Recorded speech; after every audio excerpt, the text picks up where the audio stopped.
Hi, I'm Chef Marian. This is Food for Thought. Each week we take a look at different topics and I actually feed people afterwards.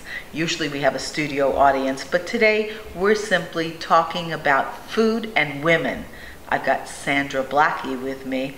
So where you from? Where you from? Well, Marian, I'm originally from Canada, Montreal, and I was brought up in a family of people who didn't know how to eat healthy. And as I got older, I started to get chubby, and I went into different ways of trying to lose the weight. And so my first diet was 3 fruits a day, and of course by the end of 7 days I had lost 7 pounds, and then I went stir crazy and I ate it all back.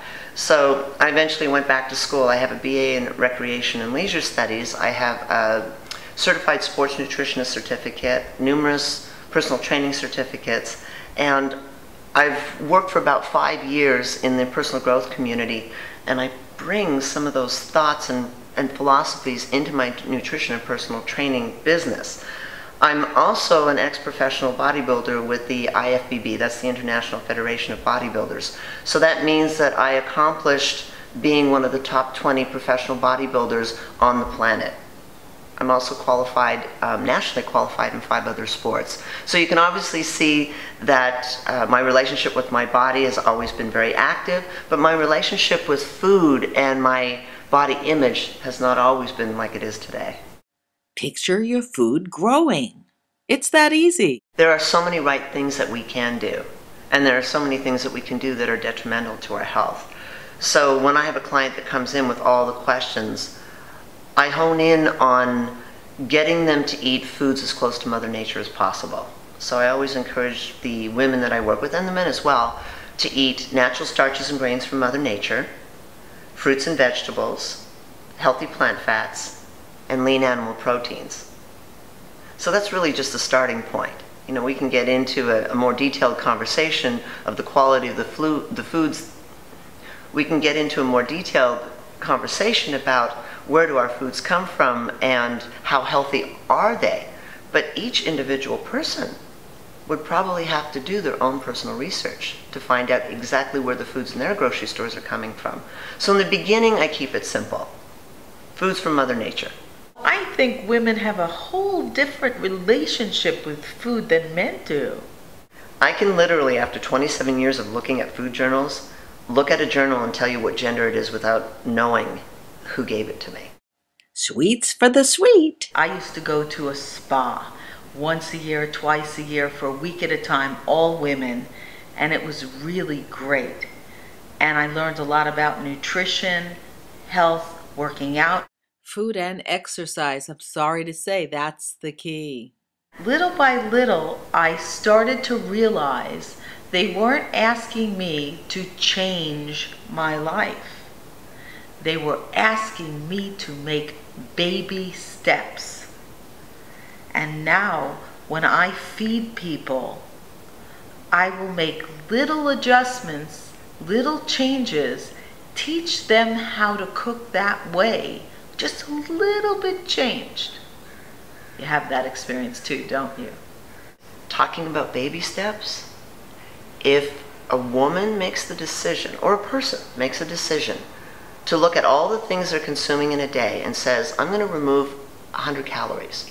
That could be maybe half of a can of soda at 75 and a little bit of ketchup. That's not earth-shattering. That's not a big behavioral change. However, if they do this consistently every single day without replacing with other stuff, just create that 100 calorie deficit for a whole year, they've lost 10 pounds without even really trying. And that's a dress size. And that's the baby step. We live in a quick fix society, and a lot of women, when it comes to weight loss, nutrition, health, they have a quick fix mentality. And what I've learned is this all or nothing mentality, you know, I'm on a diet, I'm off a diet, really doesn't work. Not easy being a trainer, is it? Soliciting a bit of patience out of some of my clients is really like pulling teeth. It's really challenging because they live in a world where they're taught that they can lose 30 pounds in 30 days. The internet says so. The magazine at the checkout counter says so. Their best girlfriends are telling them they can do it too. And unfortunately, That's a very short, quick fix. Yes, they do lose the weight, and the misery that comes with the regaining of the weight is detrimental, especially to a woman. She becomes depressed, she becomes defeated, she just keeps feeding the negative relationship she has with her food and her body. So the baby steps are huge steps, in my opinion. One of the things I'm always telling my clients and the audience is you have to remember that your stomach is the size of your fist and a portion is the size of your hand, not the fingers, just the hand. And I think that when you go to figure out how to get back in shape after you've been out of shape for a while, that's the thing that you need to keep thinking about, that portion control, a little bit of something is a good thing. Now, when I eat desserts, the first bite is, wow, that's good. The second bite is, oh, that's really good. And the third bite is, now I'm being naughty. So I stop at the third bite of dessert. Portion control is absolutely a great tip, because the only way that we can live at a healthy body weight is the amount of food energy in, calories, the amount of food energy out, energy spent through exercise, calories, is the same. That creates balance, homeostasis, a body weight that sustains, that's consistent.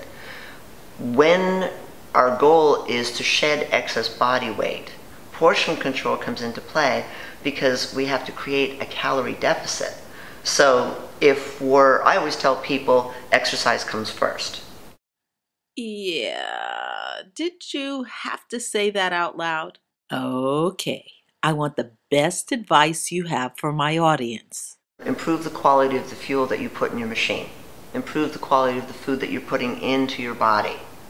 And often when we make the choice to eat healthier, we're already controlling our calories, because healthier food is bigger. And unhealthy food, for the most part, calorically dense food, is smaller. So we control our portions by eating healthier. And we also have the option of doing some of those cute little things like, all right, a cup is about the size of my fist, or 3 to 4 ounces is the size of my palm, or what does a plate look like if we're sitting down to something that's balanced. So portion control is key, and there's so many different cute little tips that I like to give my clients, some of them that we've just mentioned, so that they can consume less, but consume enough so that they're healthy first, that they're goal-oriented in their eating behaviors, but they're also happy and enjoying it, because if they're not, it doesn't ever become that lifestyle. We want this to be an enjoyable process. In other words, enjoy the journey, focus on the journey, like the journey. It's not all about the destination. And I see too many women, they get on the scale every single morning 3 or 4 times, and they're going, are we there yet? Are we there yet? Are we there yet? Just like the little kids in the back of the car when they're on vacation and they're not looking at the sun or the mountains or the beautiful flowers along the side of the street. So enjoying the journey is a huge message. So if we are going to portion our food and control the portions of our food, that means that we can have a little bite of dessert, but not the whole pie. I have been speaking with Sandra Blackie today. She's a fitness and health expert, and she's been talking about women. I hope you'll join us again on Food for Thought. I'm Chef Marian. ChefMarian.com is the blog. I just love your questions that you keep feeding my blog. And if I don't know the answer, I'll find the answer. See you again. And again, and again. This is an 8-part series, Food for Thought. And if you liked what Sandra had to say, there's parts 2 and 3 coming up. So look for those. Boo, ba-doo, ba-doo, ba-doo, ba-doo, boo, boo.